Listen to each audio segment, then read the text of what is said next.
ফাঁকিবাজির রাজনীতি, জনগণের কাছে না গিয়ে যে রাজনীতি, এইটা বাংলাদেশে হতে দেওয়া যায় না, এটা হতে দেওয়া হবে না।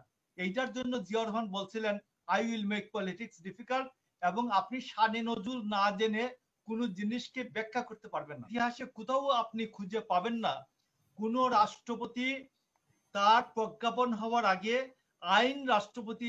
রাষ্ট্রপতি আইন পাশ করার আগে তিনি সভাপতি হিসাবে, প্রেসিডেন্ট হিসেবে শপথ নিয়েছেন। আমি ছাপা আছে প্রজ্ঞাপনটা, জাতীয় রাজনীতি 45 থেকে 75, রুমিন ফারহানার বাবা অলি আহমেদের বইয়ে, এবং এই বইটা জেনারেল এরশাদের সময়, আমি বলতেছি বইয়ের প্রিন্টিং ডেটটা 1988 সালের এই বইটা, বুঝছেন?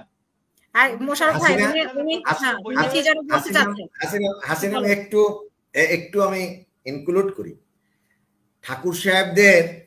এখন বইয়ের নামটা যেহেতু শুনে গেলাম, অত্যন্ত দুর্ভাগ্যজনক হলেও সত্যি, রাজনীতির সবচেয়ে ট্র্যাজিক পয়েন্ট হলো এই, ঠাকুরবাই যার নাম বলে উনি এখানে কোট করেছেন, উনি অফকোর্স একজন প্রাজ্ঞ রাজনীতিবিদ ছিলেন, কিন্তু মনস্তাত্ত্বিকভাবে যে ব্যক্তি একজন খুনির সাথে রাজনৈতিক দল করেছিলেন, খুনি মোস্তাকের সাথে ডেমোক্রেটিক লীগ করেছিলেন, এবং 88-র কথা বলেন, তার আগে থেকেই এই খুনি মোস্তাকের সাথে ডেমোক্রেটিক লীগ করেছিলেন এই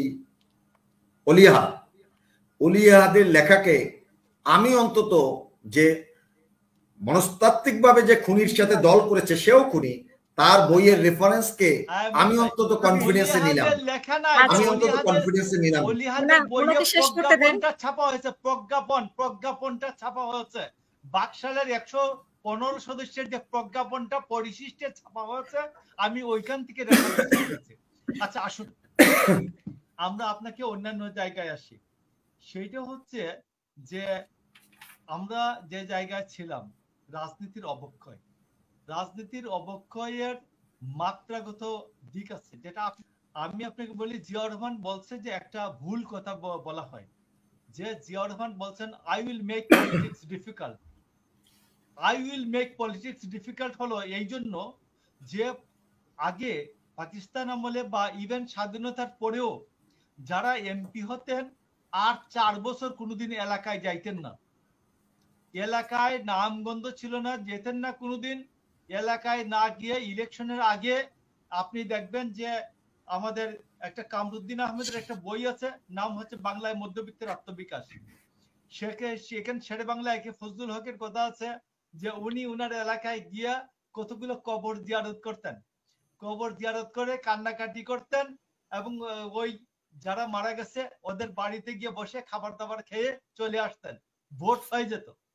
তো এই যে প্রক্রিয়াটা জিয়াউর রহমান বলছেন যে I will make politics difficult, যে এইরকম ফাঁকিবাজির রাজনীতি, জনগণের কাছে না গিয়ে যে রাজনীতি, এইটা বাংলাদেশে হতে দেওয়া যায় না, এটা হতে দেওয়া হবে না।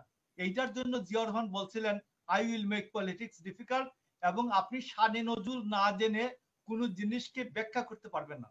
আপনাকে প্রথমেই জানতে হবে যে এই বক্তব্যের কারণ কি, এই বক্তব্যের পেছনে ব্যাকগ্রাউন্ড কি।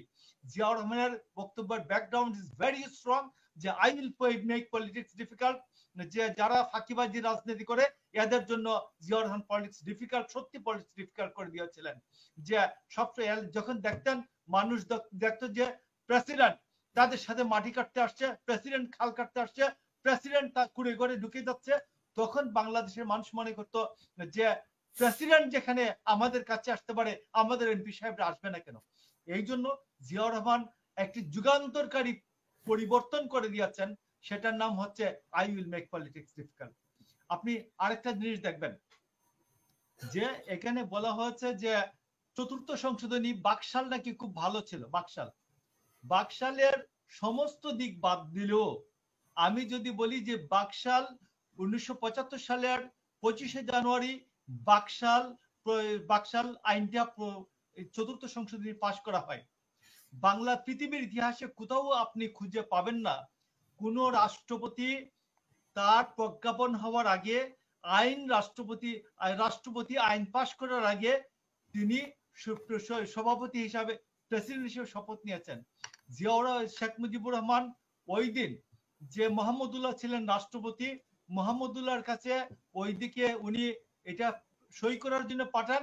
সই করার আগেই দেখা যায় যে পার্লামেন্টের লবিতে রাষ্ট্রপতির শপথের আয়োজন করা হয় এবং তিনি অত্যন্ত দ্বিধান্বিত ছিলেন যে চিফ জাস্টিস যদি অস্বীকার করেন চতুর্থ সংশোধনীর পরে এইরকম একটা সংশোধনীর পর রাষ্ট্রপতিকে শপথ গ্রহণ করাতে যদি রাষ্ট্রপতি চিফ জাস্টিস অস্বীকার করেন, এই জন্য ওই দিন চতুর্থ সংশোধনীর অব্যবহিত পরে মানে জাস্ট এর পরেই 10-15 মিনিট পরেই প্রাইম মিনিস্টার পার্লামেন্টকে বের হয়ে পার্লামেন্টের লবিতে রাষ্ট্রপতির শপথের আয়োজন করা হয়।